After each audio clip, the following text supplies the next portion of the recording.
Salut tout le monde. Alors aujourd'hui on se retrouve pour une nouvelle review.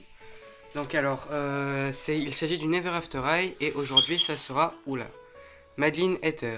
Donc voilà, donc je l'ai eu à 16 € chez Leclerc il me semble. Il y a quand même plus de 6 mois quoi, donc ça fait pas mal de temps que je l'ai celle-ci. Donc là voilà. Hop, et on va tout de suite commencer par la boîte. En bas on a le logo Ever After Eye, donc voilà en cadenas comme d'habitude. Avec un peu de bleu ici, donc c'est la couleur de Madeline.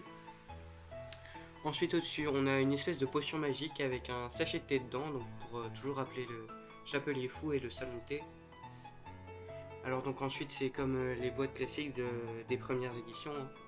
Voilà, avec au-dessus Madeline Hatter écrit en bleu. Ici alors, espièglerie avec un soupçon de folie et le chapeau du chapelier fou. Alors ensuite sur la tranche, donc ça fait exactement comme un livre excepté qu'il est un peu courbé. Donc alors ici on a le logo des rebelles avec un ruban derrière. Donc comme un portrait avec Madeline Hatter qui est juste trop belle dedans. Alors ensuite Madeline Hatter, fille du chapelier fou. Et le logo d'Ever After Eye. Donc ensuite ici il y a marqué Ever After Eye, es-tu royal ou rebelle, avec un petit texte. Donc je vous laisse mettre sur pause si jamais vous voulez lire.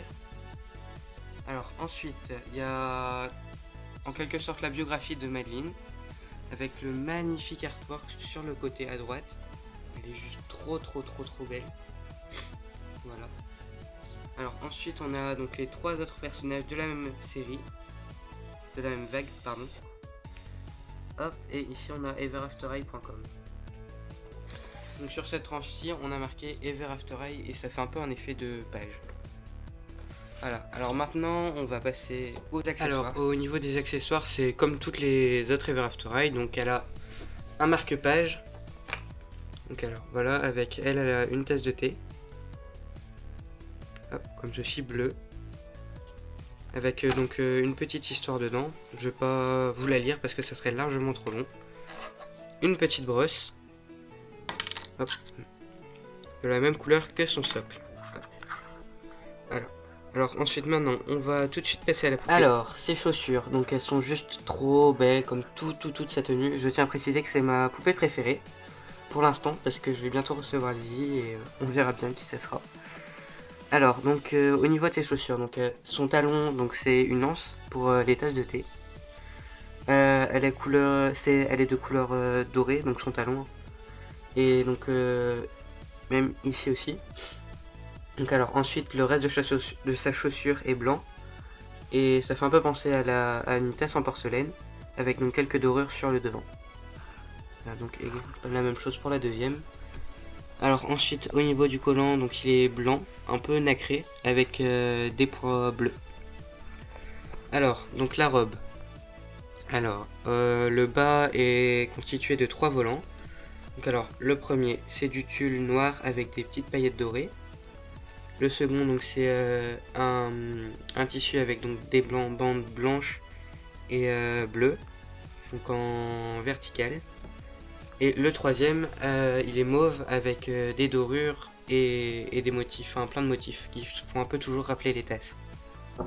Alors donc le haut et le bas sont séparés par un gros nœud bleu. Le haut est constitué donc d'un tout simple avec 2 pièces de tissu pour les manches.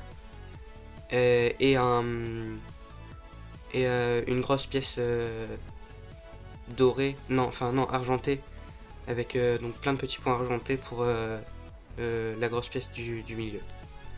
Alors ensuite elle a de magnifiques gants qui sont alors bleus avec des points blancs, donc dans la série ils sont seulement bleus. Et elle a donc une collerette, donc je trouve ça juste trop beau et ils sont pas. Alors malheureusement j'ai perdu sa bague, mais elle en a une qui est à peu près de la même couleur que sa robe, normalement. Je déteste perdre les accessoires de mes poupées, mais bon. Alors ensuite, son sac est une théière. Donc alors, hop. Donc, elle a donc des lignes bleues et toutes dorées. Et son capuchon est donc nacré avec un petit nœud dessus. Elle est juste trop belle, trop bien détaillée, tout ça. Alors son collier.